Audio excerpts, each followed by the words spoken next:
Welcome to the second edition of the International Exhibition of African Entrepreneurship from Lausanne in Switzerland. Zion Kickup Startups is pleased to welcome you to this program.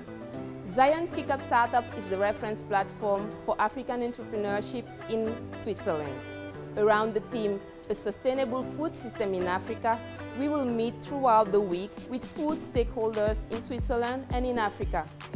We hope to be able to offer to you soon an edition that's fully English spoken. So as not to miss anything, please subscribe to our YouTube, Facebook and Instagram pages. And remember, building the Africa we want is possible.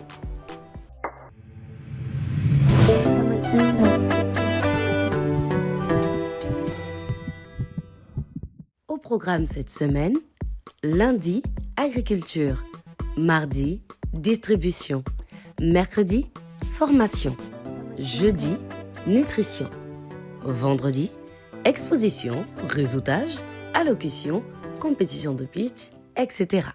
Mardi, distribution.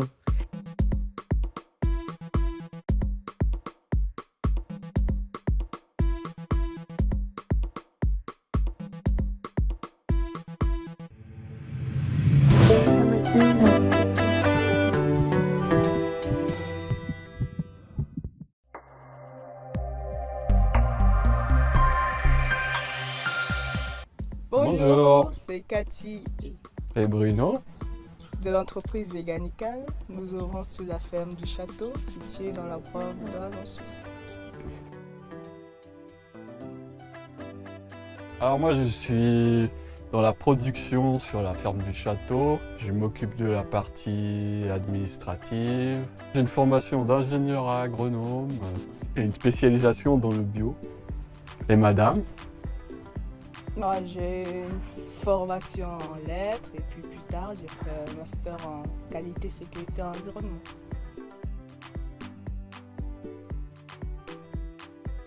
Alors je suis labellisé BioSuisse depuis 2014. Qu'est-ce que c'est le bio? Qu'est-ce que ça signifie? Ça signifie que j'utilise pas de pesticides de synthèse, tout naturellement, que j'utilise des engrais organiques sur ma ferme. Et moi je vais même au-delà, je fais une étape de plus. J'utilise que des engrais à base de plantes, donc des déchets de la fabrication de la bière, du malt, des déchets de la fabrication des champignons. Pourquoi j'utilise ça? Pour moi, je suis convaincu que c'est meilleur pour le sol et pour la qualité des produits que je fais. J'ai un grand nombre de cultures sur 20 hectares. Donc je fais principalement des grandes cultures, comme le tournesol, le maïs, le soja, le blé, l'épeautre. Et je fais aussi des cultures de niche, des cultures maraîchères, des cultures tropicales.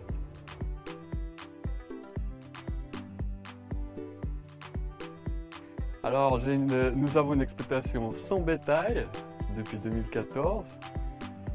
Madame est arrivée ici il y a de cela un peu plus d'une année. Elle a intégré l'entreprise. Au niveau des grandes cultures, on travaille principalement avec des grandes machines, des moissonneuses-batteuses, des gros tracteurs. C'est de la mécanique lourde, on va dire. Et tout ce qui est niveau maraîchage, culture spéciale, on travaille presque tout manuellement. Mis à part une machine qu'on a achetée récemment, une batteuse stationnaire pour trier nos lots de semences, pour faire notre propre sélection variétale dans des semences africaines du Cameroun.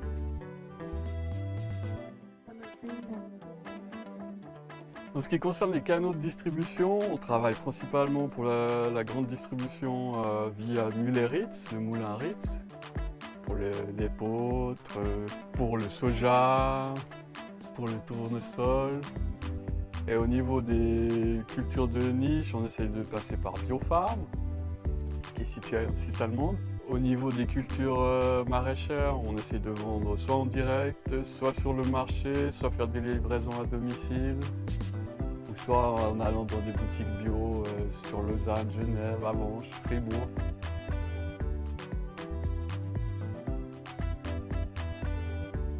Alors sur notre ferme, on cultive principalement le grand épaule. On s'est spécialisé là-dedans, on a quasiment 6 hectares de cette culture. Et pourquoi on réalise cette culture sur notre ferme? C'est parce que vraiment c'est une plante très adaptée au terroir, au climat. C'est une plante extensive qui réagit bien sur notre ferme, c'est super. Il faut savoir qu'il existe 2 types d'épeautres. Quand on parle d'épeautre, on dit grand ou petit épeautre. Le grand épeautre, c'est celui qu'on cultive ici. Il va passer l'hiver dans le sol, tout l'hiver. Et il existe aussi le petit épeautre qui serait adapté au climat africain. Par exemple, on pourrait voir du petit épeautre au Cameroun, on ne sait jamais. On l'appelle aussi long grain. Moi, de mon côté, je procède à la transformation de l'épaule sur la ferme. On en fait des pâtes et il faut savoir que le grand épeautre, c'est une autre famille de gluten. Alors, il est beaucoup plus digeste. Pour ceux qui sont intolérants, c'est l'idéal. On en fait des pâtes et puis il y a un goût particulier et différent.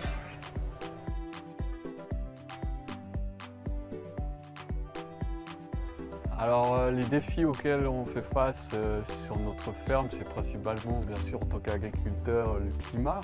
Le climat, la crise climatique est bien réelle, il faut le souligner. Donc on essaye sur notre ferme de s'adapter au mieux avec des cultures innovantes, mais aussi des cultures anciennes, comme je l'ai dit tout à l'heure, l'épaule. Et on a des défis aussi au niveau de l'administratif, la nature humaine, c'est pas toujours facile. Il y a beaucoup de charges administratives qui sont malheureusement en augmentation en Suisse.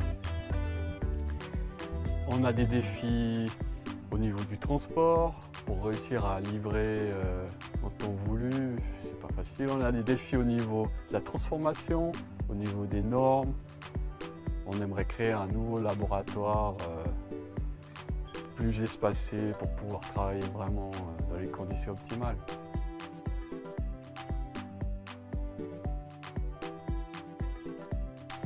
En tant qu'agriculteur sur l'entreprise Veganical, on a eu des très bonnes surprises, en tout particulier avec certaines espèces des légumes feuilles africains, dont le zom par exemple, qu'on vend en boutique africaine spécialisée. Et puis on a pu se rendre compte qu'un grand nombre de pays africains consomment les mêmes légumes feuilles, mais sous des appellations différentes. On s'est rendu compte du potentiel unificateur de toutes ces plantes spéciales avec des noms différents.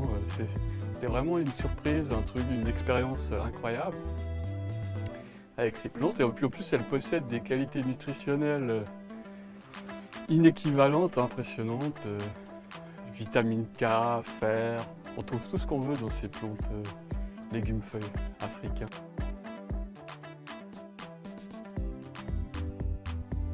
On a des besoins au niveau financier, tout naturellement, comme toute entreprise qui cherche du cash flow, des liquidités. On a des besoins au niveau du partenariat pour nos projets africains, pour nos projets sur la ferme en Suisse.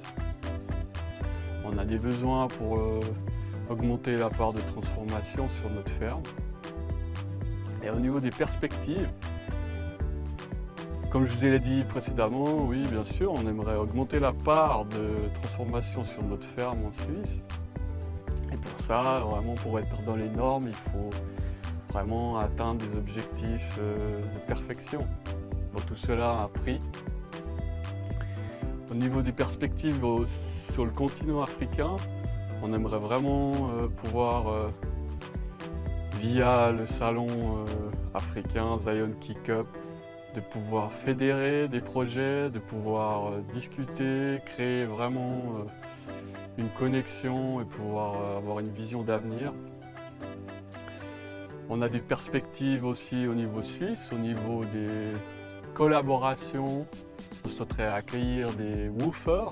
Donc les woofers, c'est des gens qui font de l'échange international, qui viennent donner un coup de main, ils sont bénévoles sur les fermes. Donc ça existe déjà depuis plusieurs décennies. On aimerait avoir aussi au Cameroun un pôle de recherche pour l'agriculture biologique. On aimerait aussi créer une antenne Woofing Cameroun pour pouvoir permettre un échange facilité entre Suisse ou Europe et Afrique, dont le Cameroun.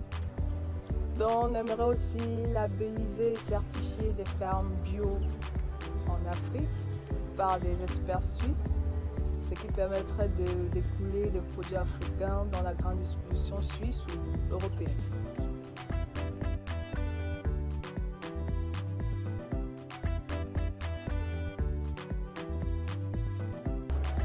La Suisse, à travers la commune de Bayern, a mis sur pied un marché hebdomadaire gratuit, ce qui nous permet d'écouler une partie de nos produits et d'en faire la promotion.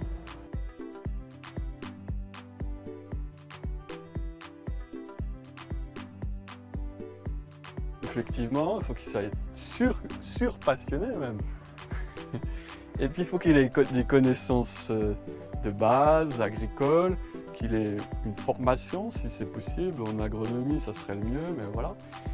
Il faut qu'il se réseaute au maximum pour vraiment créer un projet sur le long terme. Il faut qu'il s'allie avec des personnes vraiment progressistes pour que son projet aboutisse.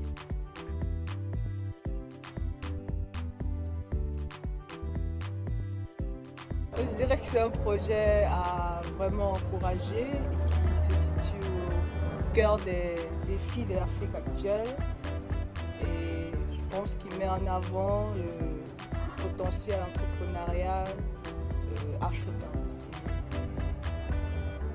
Moi je dirais un grand bravo à Zion Kick-Up Startup, c'est vraiment un projet magnifique. Je leur souhaite force et détermination pour arriver vraiment à un monde meilleur en Afrique.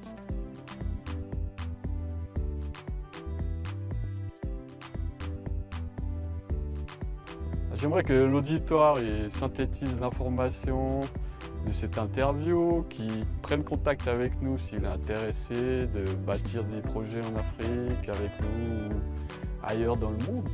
Bâtir l'Afrique que nous voulons, c'est possible.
Bâtir l'Afrique que nous voulons, c'est possible. Longa lamboa sunya Afrika japla no nyingudi. Longa lamboa sunya Afrika japla no nyingudi. Vous aussi, participez au salon en envoyant votre vidéo « Bâtir l'Afrique que nous voulons, c'est possible » dans la langue de votre choix à salon@zionkickup.com. N'oubliez pas de vous abonner.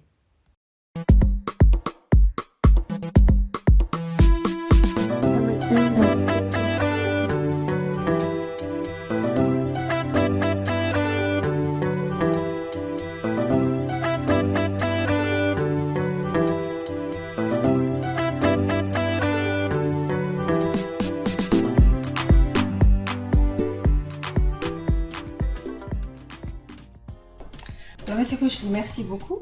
Donc, je suis ravie de vous accueillir sur cette table ronde sur l'approvisionnement particulier dans les produits agricoles en Afrique. Donc, je vais commencer par les dames. Madame Galaret, est-ce que vous pouvez présenter qui vous êtes, ce que vous faites? Je suis Félicité Galaret, originaire de la Côte d'Ivoire, et je suis présidente fondatrice de l'association Quata Suisse Côte d'Ivoire et directrice de l'entreprise FGAT Import-Export. Et vous importez quel genre de produits? Dans l'import-export, qu'est-ce que vous importez? Qu'est-ce que vous exportez? Alors, ça va être surtout les fruits et légumes. Donc, ananas, mangue, papaye, voilà, le okra. Les légumes très peu, mais surtout nous, on a des produits dérivés de manioc, surtout. Donc on a le couscous de manioc qui est quand même une grande partie de notre exploitation. Merci beaucoup, madame. Monsieur Raymond, que faites-vous avec Terre Espoir? Alors Terre Espoir, c'est une fondation en fait au service du commerce équitable entre l'Afrique, plus particulièrement le Cameroun et la Suisse. C'est une initiative qui a démarré sous forme de projet expérimental dans les années 90, puis peu à peu, par le succès grandissant des produits, des importations, on s'est structuré en fondation en 1996 avec comme membre fondateur 2 ONG protestantes, l'EDM Échange et Pain pour le Prochain. 2 ONG protestantes engagées dans le développement et la politique de développement. Et quel type de produits commercialisez-vous? Alors, en fait, l'idée de base, c'est d'appuyer des groupements de paysans, de petits paysans au Cameroun dans la commercialisation et la transformation de leurs produits localement. Et de manière annexe, chaque semaine, une certaine quantité de fruits et légumes frais et séchés sont importés et distribués en Suisse au niveau de différentes filières. Que ce soit au niveau des réseaux de personnes, des paroisses, des magasins du monde. Nous faisons le marché, j'ai fait le marché de Lausanne ce matin par exemple, et depuis peu nous faisons de la vente sur notre site internet. Merci beaucoup. Monsieur Simboro, vous pouvez nous présenter ce que fait Farafina AgriFunding? Oui, bonjour, merci à tous. Je suis Simboro Ali, cofondateur et directeur de Farafina AgriFunding. C'est une entreprise qui œuvre dans le secteur de l'agriculture. Nous accompagnons les agriculteurs avec pour outil principal le digital, le numérique, sur plusieurs aspects, notamment la mobilisation du financement. Nous avons donc mis en place une plateforme numérique qui met en relation les agriculteurs et les investisseurs pour donc permettre aux investisseurs donc, de financer à travers le financement participatif des agriculteurs du Burkina Faso. Et nous apportons également une assistance technique en amont et en aval pour mieux présenter ces projets et également pour faire le suivi donc, des projets financés. Et enfin, nous avons toujours sur la plateforme un espace, un marché virtuel de vente et d'achat de produits agricoles qui est entièrement gratuit aujourd'hui, qui permet donc à des agriculteurs du Burkina Faso qui sont dans la production, dans la transformation, de vendre leurs produits plutôt aussi bien au Burkina Faso qu'à l'international. Merci. Merci beaucoup. Alors maintenant, aujourd'hui, Madame Galaret, quand vous importez vos produits de Côte d'Ivoire, quels sont les challenges les plus importants que vous avez? Comment ça se passe entre les producteurs qui sont sur place? Comment est-ce que ces marchandises elles arrivent au point de départ lorsque vous êtes assez éloigné dans la campagne? Comment ça se passe? Alors, d'abord l'association Quata, je veux dire ce que ça... Quata, c'est en langue d'âne. Ça veut dire semence. Donc ça a à voir avec la semence, ou d'après comme c'est prononcé, ça voudrait dire marchons ensemble. Monsieur Raymond le disait tout à l'heure, c'est vraiment des petits agriculteurs qu'on organise en coopérative et qu'on accompagne en leur fournissant des semences de certaines spéculations qu'on choisit et que on sensibilise aussi sur les méfaits des pesticides. On a vraiment un programme à l'année. Et notre plus grande opération est dans une région qu'on appelle le Tampi. C'est à 800 km d'Abidjan. C'est quand même très très loin. Pourquoi on a choisi cette région? C'est aussi parce que en Côte d'Ivoire, l'administration est centralisée, comme pratiquement tous les pays francophones en Afrique. Donc, pratiquement toutes les administrations, les gros événements se passent vraiment dans les capitales. Ce qui va faire que les régions éloignées sont mal desservies. Donc, dans cette région-là, les paysans travaillent en coopérative et on a une équipe sur place qui fait une tonus pour récolter à la fin de leur production le surplus, parce que d'abord sur place on entretient le je me rappelais du mot tout à l'heure, et donc c'est le surplus de leur production qu'on va amener sur Abidjan. C'est un transport qui se fait par des cars, c'est des transports communs. On n'a pas encore de véhicule typique pour ça, donc on essaie de faire avec les moyens de bord sur place. Et voilà, on le reçoit à l'aéroport pour les fruits. Et on a certains produits, surtout les produits secs, qu'on fait par bateau. On appelle ça des groupages. Donc on le fait avec plusieurs autres commerçants, voilà. Merci beaucoup. Et puis, pour vous, quels sont vos challenges pour récupérer la marchandise depuis les lieux de production? Alors, nos challenges au niveau du Cameroun sont nombreux parce que la situation politique n'est pas simple. De plus, nos producteurs de mangue sont dans la zone du sud-ouest vers Limbé où il y a un mouvement indépendantiste anglophone qui a provoqué en fait l'exode intérieur de plus de 500 000 personnes. C'est une contrainte, donc c'est la distance, c'est les questions politiques, parce qu'au niveau de la mangue par exemple, nous avons le problème phytosanitaire de la mouche de la mangue qui nécessite un inspectorat régulier. Et vu que c'est dans une zone de conflit, les inspecteurs ne sont pas toujours très motivés à aller faire leur travail. Et tout ceci fait que parfois on n'a pas les autorisations d'exporter la mangue ou que les producteurs qui sont parfois des déplacés intérieurs retournent dans leur plantation lorsque la situation se calme. Bref, pour eux c'est aussi extrêmement compliqué. Ça c'est pour la mangue. Sinon, la grosse contrainte, c'est en fait l'acheminement.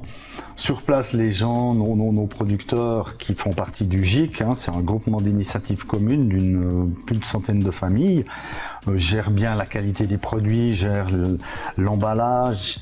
Depuis le début de l'action, nous avons eu comme priorité de pouvoir leur aider à acquérir un camion, leur propre véhicule, pour justement essayer d'échapper à la loi des Bayam Salam, les commerçants locaux qui écument les campagnes en dictant les prix qu'ils veulent, vu que c'est eux qui ont les véhicules. Donc nos producteurs ayant eux-mêmes un véhicule sont déjà maîtres d'une partie de leur développement. Une grosse contrainte, surtout depuis le Covid, c'est évidemment l'acheminement. L'acheminement par avion. Nous, nos produits sont de qualité naturelle, voire bio, sont cueillis à bonne maturité, donc c'est absolument exclu de travailler avec l'expédition maritime. Et nous profitons en fait des opportunités aéroportées, dans le sens que les avions qui quittent l'Afrique sur l'Europe, en général, ont des soutes à moitié pleines, et on a profité donc de cette opportunité pour pouvoir expédier nos produits. Ceci. Merci.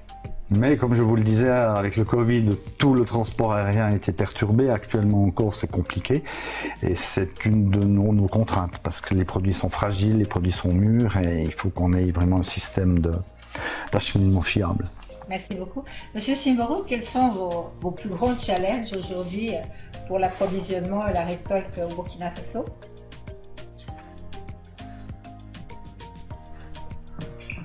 Oui, ce qu'il faut dire, c'est que nous déjà, on accompagne les producteurs qui ont reçu du financement à travers la plateforme, et on s'est rendu compte qu'une des plus grandes difficultés vraiment c'est l'accès aux équipements et aux intrants. à travers des circuits de distribution et même la logistique adaptée. Voilà, parce que par exemple pour des producteurs qui sont situés à plusieurs centaines de kilomètres de Ouaga, qui sont en milieu rural, pour avoir accès par exemple à des poussins, pour avoir accès par exemple à des poussins de qualité, c'est difficile. Les moyens logistiques ne sont pas adaptés pour le transport des poussins. Des grands couvoirs qui se trouvent par exemple à Ouaga vers ces localités en milieu rural. Et ça fait que c'est un gros problème parce que beaucoup reçoivent des poussins qui sont déjà endommagés ou qui sont bons. Donc ça déjà c'est l'approvisionnement de nos producteurs-là avec déjà le matériel, parce que s'ils veulent même acquérir le matériel, ça coûte cher, mais également les intrants, tout ce qui est matières premières pour la production de leurs produits. Ensuite, une fois qu'ils finissent la production aussi, il y a que la production est faite généralement et destinée au milieu urbain. Et quand ils finissent, pour maintenant faire transporter ça vers le milieu urbain, avoir même des preneurs à de bons prix qui arrangent au fait ces producteurs-là, c'est difficile. Donc, la logistique aussi pour pouvoir transporter leurs produits vers les milieux urbains, qui sont les grands consommateurs, et même pouvoir exporter hors du Burkina, c'est assez difficile. Déjà, quand je prends au niveau du Burkina, même du milieu rural vers le milieu urbain, il n'y a pas de moyens logistiques adaptés pour certains produits. Quand on prend les produits périssables, c'est assez difficile, que ce soit les produits d'élevage ou les produits de l'agriculture, même de la maraîchère-culture. C'est difficile de pouvoir faire une bonne conservation, de pouvoir faire un bon transport. Il faut des moyens logistiques adaptés déjà pour envoyer en milieu urbain. Et aussi avoir beaucoup d'acteurs. Aujourd'hui au Burkina, il n'y a pas un acteur spécialisé pour le transport des produits agricoles au Burkina. Donc du coup, ils sont obligés les producteurs sont obligés de travailler avec les transports existants et qui n'est pas souvent très très avantageux, déjà par le coût, mais également par les conditions de transport qui détériorent les produits. Ensuite, il y a les difficultés de pouvoir faire l'exportation donc hors du Burkina. Si c'est dans la sous-région ouest africaine, c'est plus ou moins simple. Alors, maintenant, moi, je vais vous poser d'autres questions. Donc, aujourd'hui, vous avez ces produits frais. Donc, tous les deux, vous m'avez dit que vous arrivez avec des produits frais qui viennent par avion. Mais je veux dire, au niveau du prix, est-ce que vous êtes en concurrence avec d'autres, je veux dire, des mangues, elles vont peut-être venir effectivement également d'Asie ou d'Amérique latine ou du Moyen-Orient. Comment est-ce que vos prix sont concurrentiels en venant en avion? Madame Galaret? C'est un gros souci pour nous en tout cas, parce qu'effectivement, je parle particulièrement de la Côte d'Ivoire, il n'y a pas vraiment une concurrence ou voilà. Ce qui va faire qu'on a des offres de fret très élevées. Du coup, effectivement, quand même les mangues qui viennent du Pérou, d'après ce qu'on voit sur le marché suisse, sont nettement moins chers. Par contre, est-ce que c'est les mêmes qualités? Ça, c'est une autre question. le fait qu'on soit organisé autrement avec nos paysans, je trouve aussi c'est une raison qui fait que la qualité du service qu'on offre avec ces produits-là va faire aussi que voilà, le prix va être un petit peu plus élevé. Donc sur les marchés, Monsieur Raymond, est-ce que lorsque vous vous retrouvez je veux dire, sur le marché, comme Madame Galleret, avec d'autres mangues, il y a aussi les produits de saison, les mangues, les saisons de récolte ne sont pas les mêmes en Amérique latine qu'en Afrique. Est-ce que les gens vont comparer les prix sur une mangue où ils vont dire ah ben, je préfère la mangue africaine, je suis prêt à payer plus ou pas du tout? Alors je rejoins Madame Félicité. En effet, au niveau de l'Afrique, le fret, les produits, tout ça, font que nos produits sont plus chers en général que d'autres produits identiques que l'on trouve soit dans les grandes surfaces, soit sur les marchés. Mais pour une qualité différente, hein, nos produits, par exemple au niveau de Terresport, c'est vraiment des produits du terroir africain, ce sont de vieilles variétés locales, notamment la banane de Tikou ou la mangue émeraude. Et nos clients finalement viennent chez nous parce que la qualité de ces produits, notamment de l'ananas, de la mangue et de la banane, est, je peux l'affirmer nettement, supérieure à ce que l'on peut trouver dans les grandes surfaces. Et c'est ça qui nous permet de justifier, de tenir le coup, parce que nos produits sont quand même 20 à 30% plus chers que ceux des grandes surfaces, si je prends Terresport. Monsieur Simboro, au niveau justement des difficultés d'approvisionnement, des difficultés logistiques, lorsque les produits que vous amenez sur le marché européen, en particulier sur le marché suisse, quelle est la différence de prix et comment est-ce que les gens, vous arrivez à vous positionner au niveau de la concurrence des pays étrangers?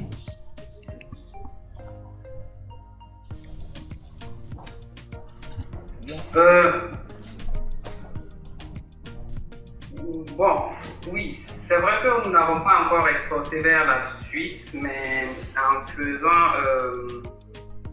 une comparaison de ce qu'on voit par rapport au prix, il faut dire que les prix sont quasiment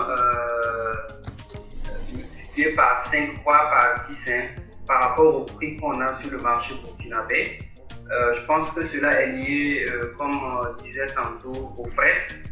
Voilà, c'est de trouver vraiment des moyens pour optimiser cela, parce que je suppose que si les prix des produits sont plus accessibles dans les pays occidentaux, la demande va s'accroître et au niveau la demande va s'accroître au niveau des magasins de vente en Suisse. Et donc, au niveau des producteurs aussi, il y aura une plus grande demande et une plus grande production alors. Donc pour nous, c'est vraiment ça. Mais bon, par rapport à la perception, on se dit que les prix en Afrique et puis en Europe ne peuvent pas être pareils. Mais bon, c'est un peu ça. Et avec la mise en place justement de la zone de libre-échange panafricaine, est-ce que vous pensez que vos produits, je veux dire ceux qui viennent du Burkina Faso, des mangues, ils pourraient par exemple être exportés dans des pays qui n'en produisent pas, comme le Tchad ou le Niger? Pensez-vous que c'est un marché sur lequel vous allez par exemple pouvoir vous positionner? Oui, bien sûr, parce que au-delà de la logistique, il y a aussi les moyens de paiement. Parce que quand les moyens de paiement aussi, il faut dire que toutes ces charges-là font que les coûts augmentent. Avec la ZLECAf, on espère en tout cas qu'il y aura des facilités par rapport au paiement, moins de procédures. Par exemple, quand on veut faire un paiement de payer un produit depuis le Ghana, pouvoir payer directement sur des plateformes sans avoir à faire trop de procédures, ou même faire des virements bancaires sans trop de procédures. Parce qu'aujourd'hui, il faut le dire, c'est pas possible par exemple de faire un virement bancaire du Burkina vers le Nigeria. Simplement. Il y a beaucoup de procédures. Donc il y a que la ZLECAf va résoudre aussi tous ces problèmes-là et nous l'espérons bien. Merci beaucoup. Maintenant, si vous aviez la possibilité d'améliorer quelque chose, Madame Galleret, qu'est-ce qui vous viendrait à l'esprit de pouvoir améliorer le fait que nous puissions en Europe consommer vos produits, que les agriculteurs puissent avoir un juste revenu? Quel serait votre rêve aujourd'hui? Qu'est-ce qui pourrait être amélioré rapidement? Après, on parlera sur vos rêves, mais aujourd'hui, qu'est-ce qu'on pourrait faire pratiquement, par exemple, dans les prochains mois? Merci, ça c'est important. je dirais la possibilité de donner une formation à ces paysans-là. Une formation dans quel cadre? Dans le cadre Je pense qu'il y a des nouvelles techniques parce qu'en fait, ils ont une production naturelle, ce qui va faire que c'est quand même très limité le volume. Et je sais qu'il y a des possibilités de cultiver un peu plus sans forcément utiliser des pesticides ou une production industrielle. Vous avez déjà entendu parler de ce qu'on appelle le biodynamique, la permaculture, ce sont des choses comme ça auxquelles vous pensiez? Oui, voilà, exactement. Je pense que voilà, nos paysans auraient besoin de ces genres de formation. Et de deux, est-ce qu'on pourrait parler de financement? Je crois que oui. Absolument. Vous êtes libre de parler de ce que vous voulez ici. Oui, parce que j'ai même fait une vidéo dernièrement avec nos paysans. Les moyens, les outils de travail sont vraiment la daba, la machette, voilà. Même avec toutes les bonnes volontés du monde, je pense quand même que voilà, il faut pouvoir financer le milieu agricole. Alors, Monsieur Simboro, je crois que vous avez un marché proche sur la Côte d'Ivoire de mettre en place ce que fait aujourd'hui Farafina Agri-Funding. Est-ce que vous pensez que vous pourriez aider les agriculteurs de Côte d'Ivoire à acquérir ce matériel de base? Oui, bien sûr, je pense que ça pourrait être bien sûr mis en œuvre en Côte d'Ivoire. C'est vrai que déjà sur la plateforme Agri-Funding, il y a des fournisseurs de matériel qui en tout cas, mais qui sont pour la plupart déjà basés au fait au Burkina. Donc ils viennent sur la plateforme et ils mettent leur matériel en ligne, de sorte à ce que les producteurs qui sont sur notre plateforme voient et donc rentrent en contact avec eux. Pour nous, c'est d'avoir aussi d'autres fournisseurs qui peuvent toujours envoyer de nouvelles technologies, que ce soit des fournisseurs du Burkina ou d'ailleurs, et avoir aussi des producteurs qui sont de la Côte d'Ivoire, parce que la plateforme n'est pas limitée pour Burkinabé, donc les Ivoiriens peuvent aller sur la plateforme et voir donc des fournisseurs, que ce soit du Burkina ou si les conditions et les coûts les conviennent, ils peuvent donc passer à d'achat. C'est vraiment d'avoir une plateforme où facilement les fournisseurs de matériel et les producteurs pourront donc se rencontrer et faire des affaires ensemble. L'autre difficulté, c'est toujours la logistique. Parce que nous, actuellement, on n'accompagne pas sur le plan logistique bien sûr, étant limité par les ressources. Mais c'est toujours que les producteurs qui veulent acquérir, par exemple, ce matériel-là, il faut les accompagner avec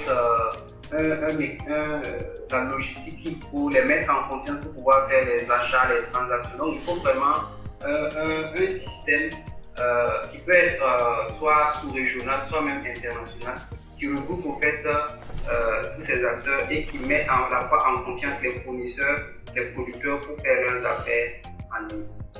Je me pose une question, on parlait tout à l'heure de formation au niveau des agriculteurs, je sais que c'est quelque chose que vous faites. Aujourd'hui, ces formations, elles sont faites localement sur place ou bien qu'elles passent à travers une formation sur votre plateforme? Oui, actuellement, nous, on ne fait pas de formation, on fait plutôt une assistance technique parce que notre cible, au fait, c'est les producteurs qui sont déjà,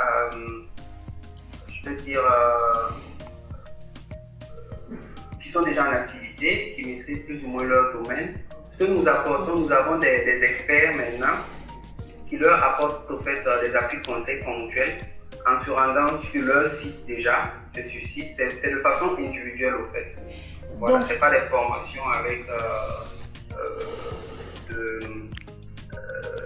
qui regroupent plusieurs personnes. C'est vraiment puisqu'on fait des visites de site, on fait des suivis des producteurs financés. Donc on a des experts vraiment sectoriels qui les accompagnent de façon particulière sur leurs besoins. Et voilà comment ça se passe à travers des appuis conseils sur comment améliorer, comment avancer. Et quand vous donnez ces appuis spécifiques, ils sont donnés, c'est juste pas par curiosité, pour voir si on pourrait faire quelque chose d'autre. Elles sont données plutôt en langue locale ou elles sont données dans la langue véhiculaire en français, par exemple? Les appuis sont donnés en français et en langue locale parce qu'on a parmi nos producteurs certains qui ne sont pas très instruits sur le français. Donc du coup, on échange parmi nos experts. Heureusement, il y en a qui maîtrisent les langues locales. Donc du coup, échange avec eux pour faciliter la compréhension. Merci beaucoup. Monsieur Raymond, qu'est-ce que vous voyez à court terme qui pourrait améliorer la situation?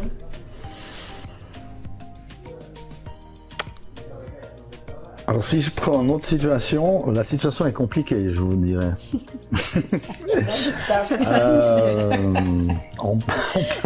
On peut arranger des noix sur un bâton, mais avec la crise de l'énergie et tout, et maintenant avec l'augmentation du prix du fret, suite au Covid en plus, les marges qui sont nécessaires pour notre organisation ici en Suisse de vivre se réduisent. Nos consommateurs également sont touchés et c'est vraiment assez compliqué. Maintenant, je dirais simplement, on va pas désespérer. Sur place au Cameroun, avec nos producteurs, on travaille en agroécologie depuis une vingtaine d'années. Ils sont formés régulièrement. Il y a vraiment une grande maîtrise de ces techniques-là. Après, il y a un problème du marché local. Le marché d'exportation est très ouvert et demande d'ailleurs des produits bio voire de qualité naturelle. Mais sur place au Cameroun, c'est difficile de valoriser des produits bio au niveau des prix. Les classes moyennes ou les classes même supérieures à Douala et à Yaoundé sont pas encore totalement prêtes à payer une plus-value, ce qui fait que les paysans sont découragés et finalement, à part pour le marché d'exportation, ne sont pas encouragés à continuer, à renforcer cette démarche agroécologique.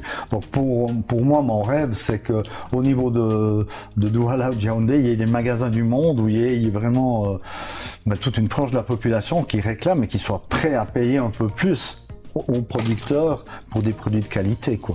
Si vous deviez avoir une action, on va dire marketing, pour sensibiliser, je veux dire, à compte la classe moyenne camerounaise sur ces produits, qu'est-ce que vous utiliseriez comme canaux d'information?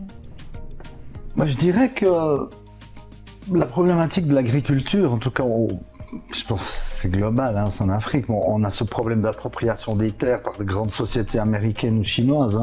Au Cameroun, il y a plus de 10 000 hectares qui ont été mis en culture dans des grandes, sous forme de palmeraie, une grande société américaine. Les Chinois également vraiment s'approprient pour des bails de plus de 99 ans à des prix ridiculement bas. Là, je crois qu'il y a quand même une prise de position politique au niveau des autorités à avoir pour encourager vraiment une agriculture locale.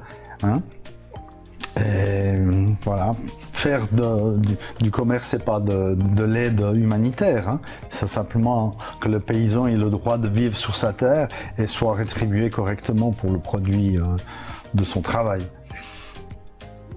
Donc maintenant, si vous aviez une baguette magique, Monsieur Raymond, qu'est-ce que vous aimeriez? Je dirais au gouvernement camerounais d'essayer de stopper cette appropriation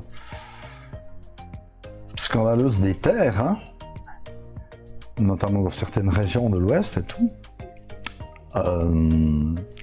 Je dirais, je demanderais aussi à ce que la population comprenne ou défende mieux les droits des paysans, vu que quand même 60% de la population vit de l'agriculture et que c'est tout à gagner à ce que ce travail soit mieux valorisé. Donc ouais, c'est un petit peu dans ce sens-là que je verrais des solutions, quoi. Une meilleure sensibilisation des gens à reconnaître le travail du cultivateur pour qu'il soit réellement rétribué à son juste prix. Comme ici la problématique en Suisse ou ailleurs dans le monde, quoi. Donc Madame Gallera, si maintenant je vous donne ma baguette magique, qu'est-ce que vous voulez mettre en place? En plus de tout ce qu'on vient d'énumérer déjà, je pense quand même qu'il faut encourager la transformation de ces produits locaux. Pourquoi? Parce que ça va permettre une valeur ajoutée, ça c'est d'un, et de deux,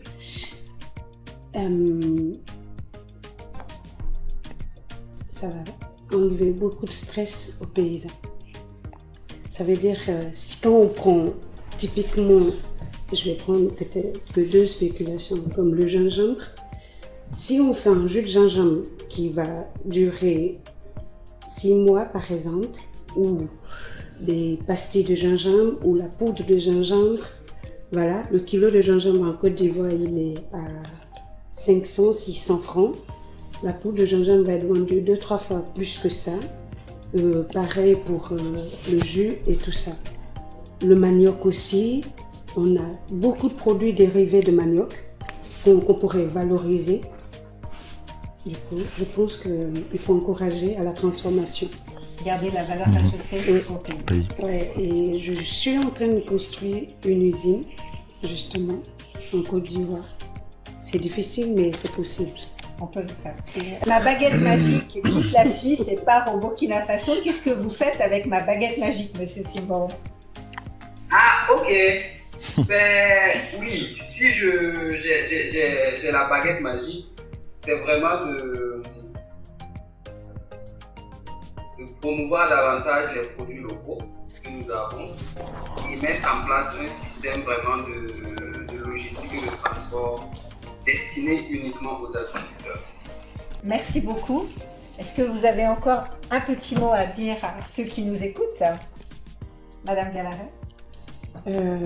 Je voudrais très sincèrement dire merci à nos consommateurs suisses.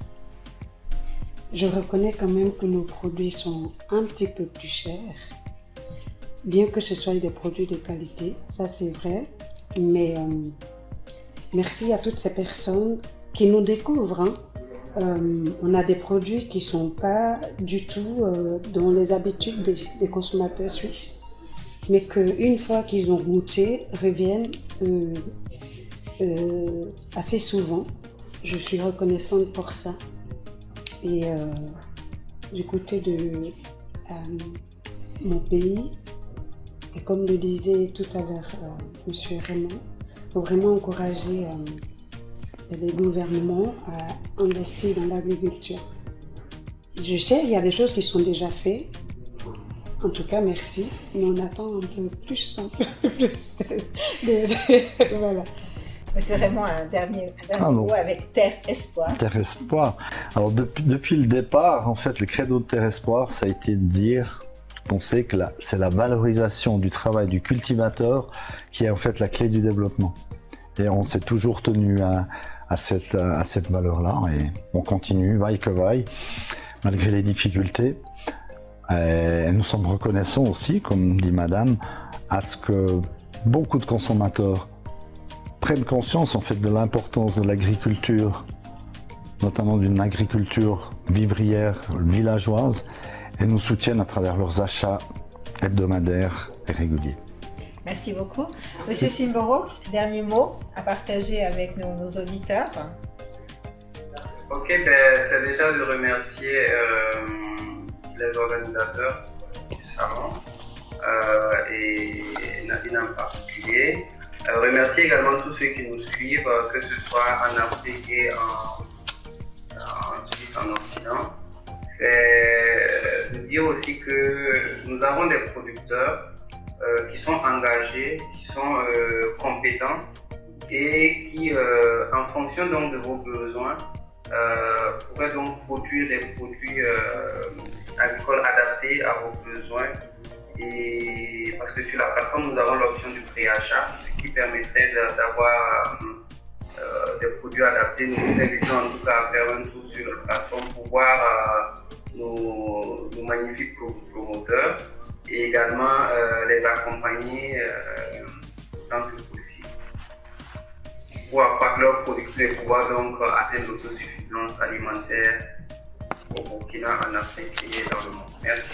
Alors je vais tous vous remercier et puis nous allons pouvoir après découvrir les produits que vous nous avez amenés et puis merci beaucoup.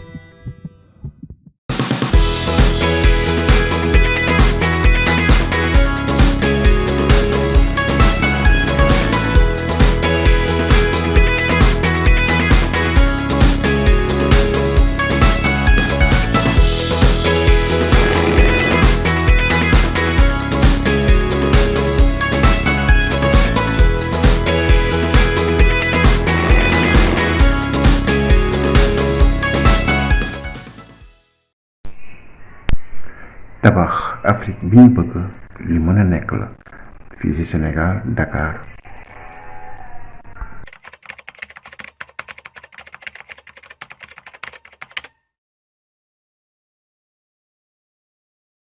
Le pitch du jour. À vos marques. Prêt? Pitcher. Bonjour, je m'appelle Makan Dramé. Je suis le promoteur de la start-up La Boîte à Service LBS. LBS est une jeune entreprise qui évolue dans le domaine du transport et de la logistique urbaine. Nous nous sommes partis du constat qu'au Mali, avec la forte croissance démographique, l'urbanisation galopante et l'accroissement incontrôlé du parc auto-moto, il devient de plus en plus difficile pour les citadins de se déplacer. Donc, c'est dans ce cadre-là que nous avons créé la société La Boîte à Service, qui est spécialisée dans le domaine de la livraison et des courses. Alors, la société offre un panoplie de services.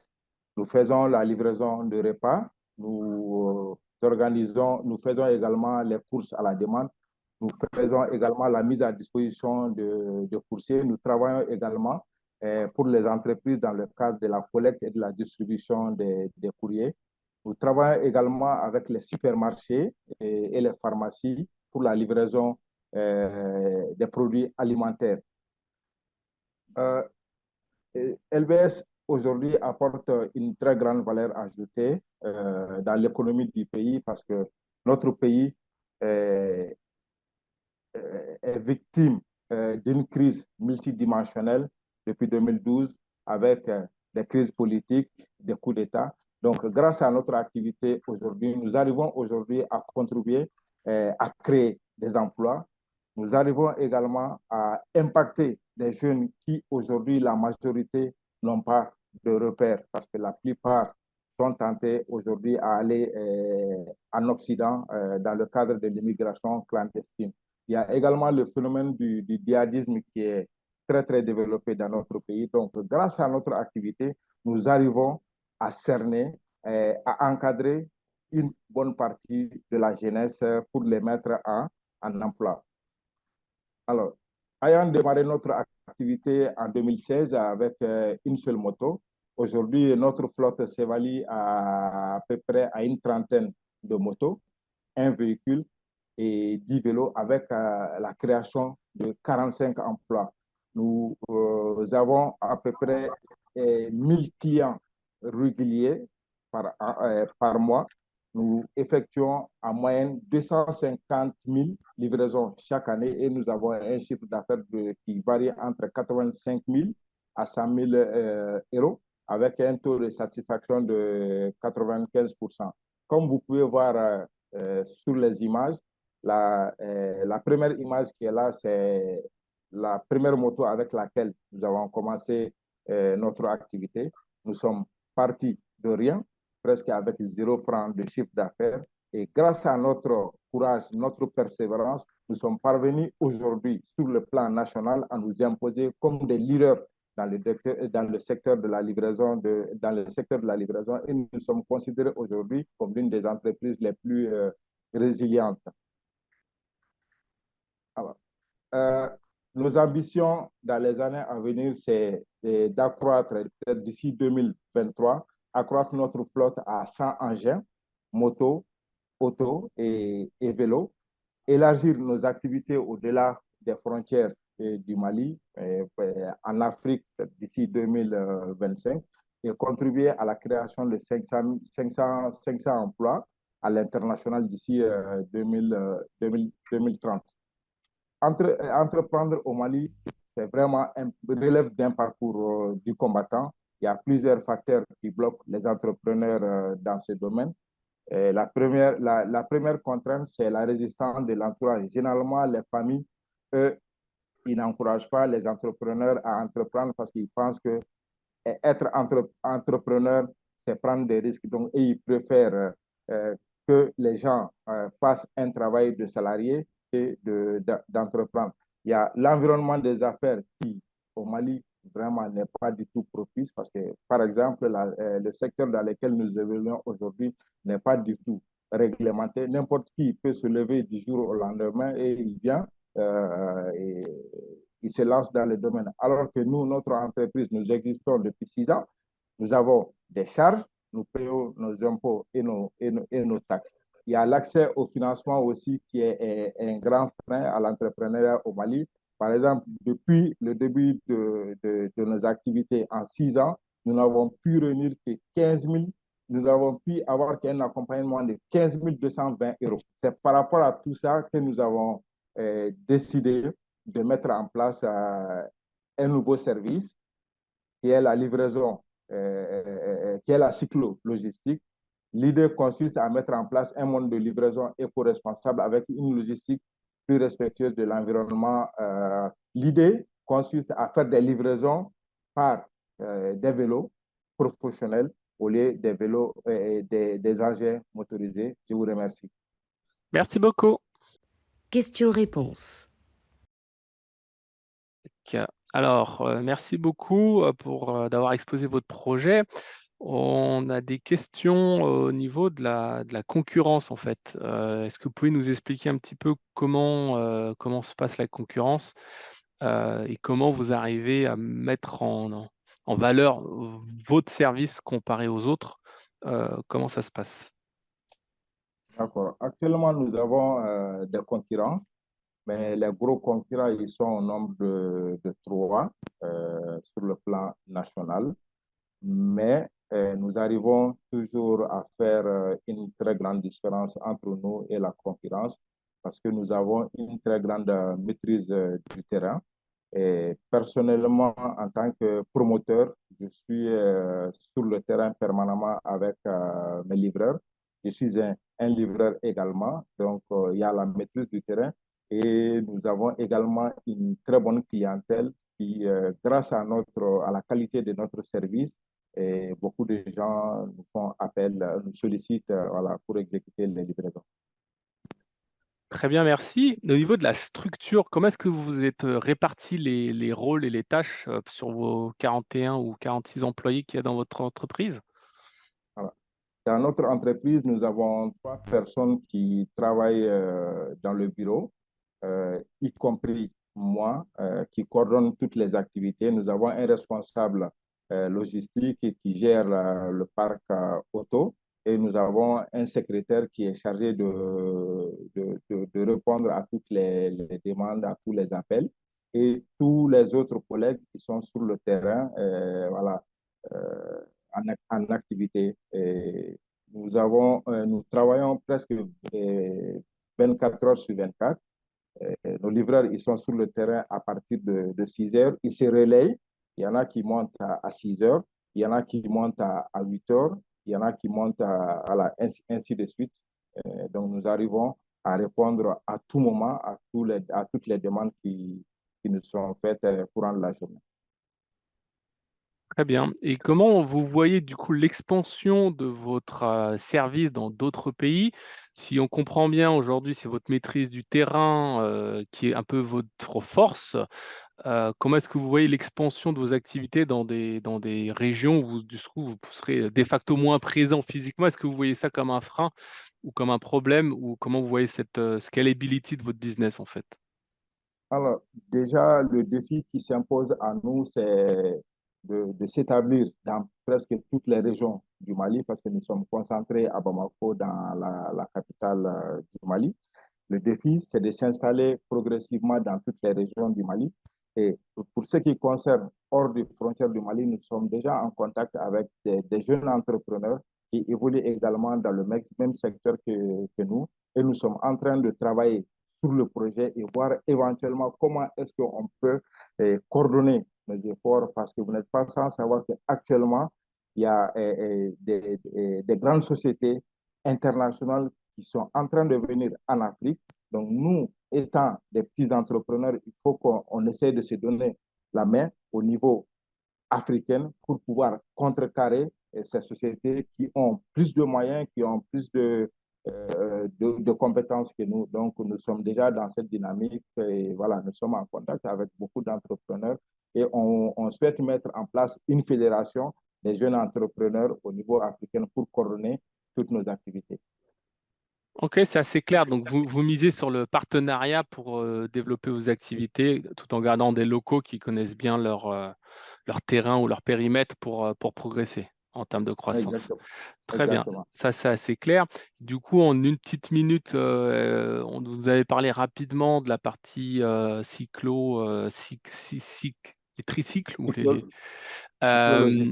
Merci. Est-ce que c'est plutôt pour une vocation je dirais écologique ou derrière il y a une vraie idée de pouvoir faire quelque chose de plus smart? C'est quoi l'idée derrière ce nouveau business? En fait, à partir de nos 6 années d'expérience, nous avons pris conscience que notre activité et celle des autres acteurs qui évoluent dans le domaine du transport et de la logistique ont un impact important sur l'environnement. Donc, nous avons pris conscience de ce facteur. On s'est dit qu'il y a un moyen d'aller vers la transition écologique. C'est pourquoi nous avons décidé d'intégrer ces volets dans notre activité pour pouvoir contribuer à l'amélioration de la qualité de l'environnement. Donc, l'idée, c'est vraiment d'expérimenter dans un premier temps ce projet. Comme j'ai eu la chance de voyager en France, j'ai vu que les systèmes, ils sont en expérimentation là-bas, mais ça marche très bien. Et pourquoi ne pas expérimenter le même projet en Afrique et pour pouvoir voilà, contribuer à l'amélioration de l'environnement et contribuer aux objectifs du développement durable. Excellent, très bien. Bah, écoutez, merci beaucoup. Merci pour cette présentation, c'était assez clair. Au nom du jury Zion Kick-Up Startup, on vous souhaite bonne continuation et bon courage pour les votes en espérant que vous finirez premier. Mais ça, c'est le jury qui le décidera. Merci beaucoup, passez une bonne journée. Au revoir. Au revoir. Votez pour le meilleur pitch projet en vous rendant sur www.salonafriquezks.com. Les projets seront récompensés le vendredi à Lausanne.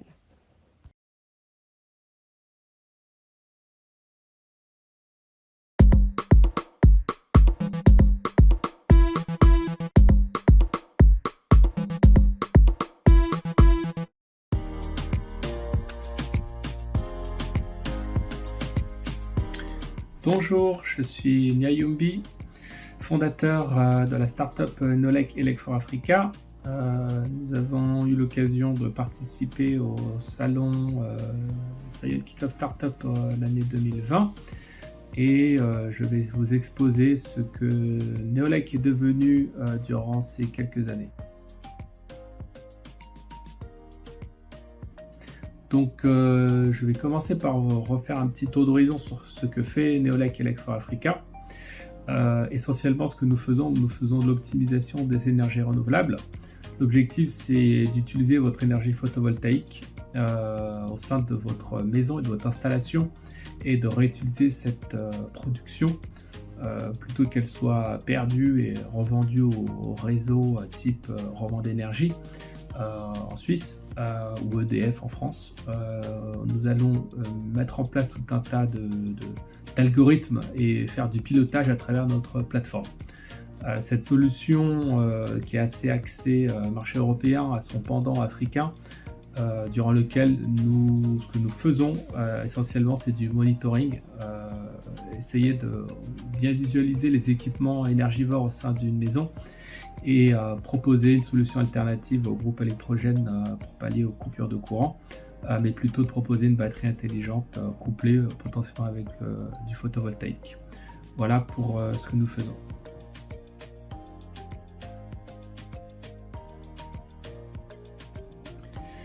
Alors, par rapport au salon, je vais d'abord vous expliquer ce que nous sommes devenus d'un point de vue média.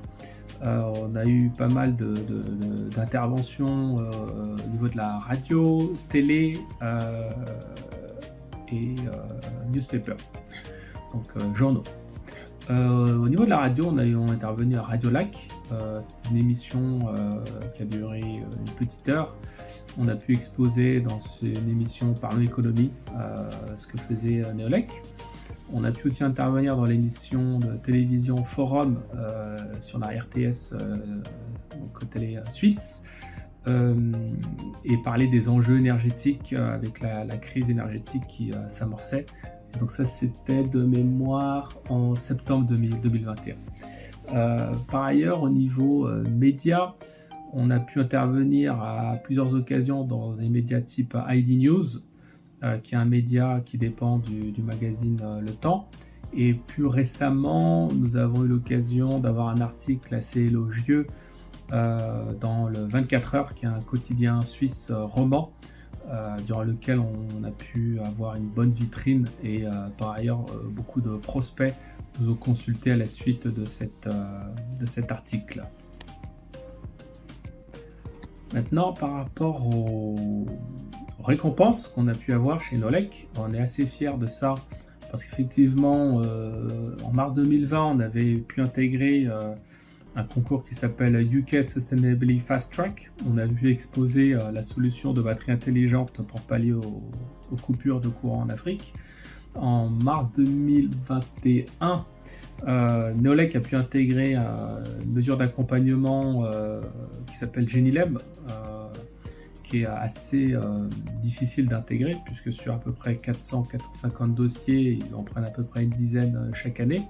Et donc on a pu avoir un coaching depuis cette date-là assez poussé de la part de cette pépinière, on va appeler ça comme ça, cet incubateur. Par ailleurs, en termes de récompenses, on a gagné le concours Smart City. Ça, de mémoire, c'était en septembre 2021 à Bienne, en Suisse, où on a pu présenter un projet d'optimisation au sein d'un écoquartier. Et plus récemment, on a arrivé deuxième au concours Décarbone ta boîte, un concours qui était à Neuchâtel, où il fallait exposer les solutions qui permettraient de décarboner notre économie de manière générale. Voilà, donc ça c'est des succès pour lesquels on est assez fiers. C'est jamais très évident de faire des concours, de pitcher et de répondre convenablement à ce qu'on nous demande, parce qu'il y a des sessions de questions-réponses. Mais je dirais que globalement, on s'est plutôt bien débrouillé jusqu'à présent de ce point de vue-là.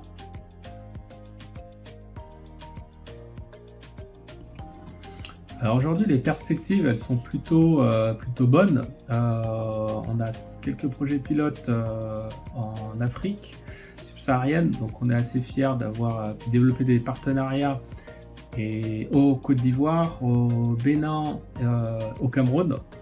Et on a vraiment un bon espoir de s'implanter dans une vingtaine de pays d'Afrique subsaharienne avec un partenariat qui devrait se faire dans les mois qui viennent. Donc effectivement, les perspectives sont plutôt bonnes.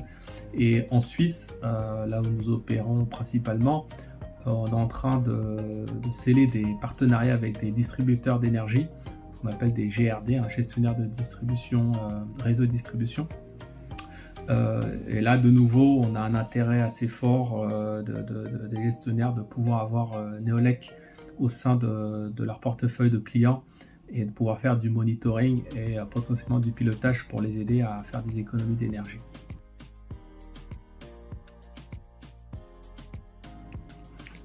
Alors je dirais que les bonnes surprises qu'on a eues, on en a eu une qui est assez bonne, c'est un brevet qui est en train d'être déposé à travers le boîtier de communication que nous avons développé en interne.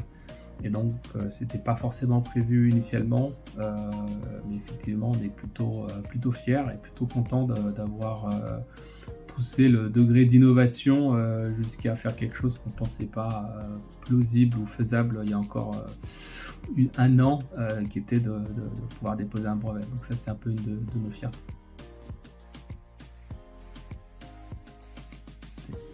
Alors, je dirais... Aujourd'hui, est-ce que la Suisse nous a aidés? Oui, concrètement, il y a deux incubateurs, donc Genilem que j'ai mentionné et Cleantech Alps, qui sont deux institutions suisses avec des mentors qui nous ont permis de nous driver sur les choix stratégiques et les grandes orientations. Donc je dirais que c'est toujours bien d'avoir quelqu'un qui peut être beaucoup plus pragmatique et nous sortir un petit peu la tête du guidon, comme on dit, avec un œil un petit peu moins émotionnel sur certains choix stratégiques qu'on peut faire. Donc ça, je dirais qu'effectivement, on est bien suivi de ce point de vue-là.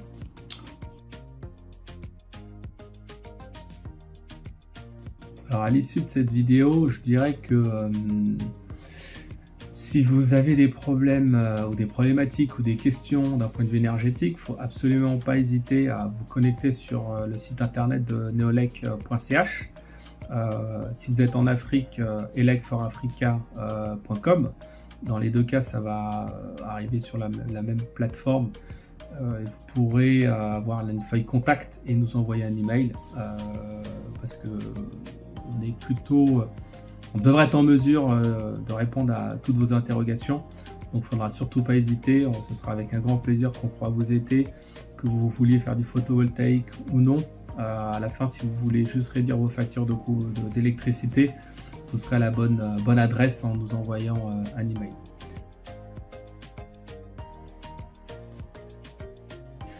Pour finir, je dirais, par rapport à cette nouvelle édition, on est très impatient de participer aussi en 2022.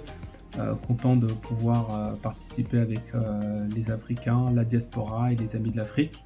Ne l'oublions pas, mais bâtir l'Afrique que nous voulons, c'est possible. Voilà, merci. Merci d'avoir suivi cette journée. Nous vous donnons rendez-vous à 18h30 en ligne et sur inscription pour les sessions de business speed dating et de débriefing avec les acteurs de la journée. Bâtir l'Afrique que nous voulons, c'est possible.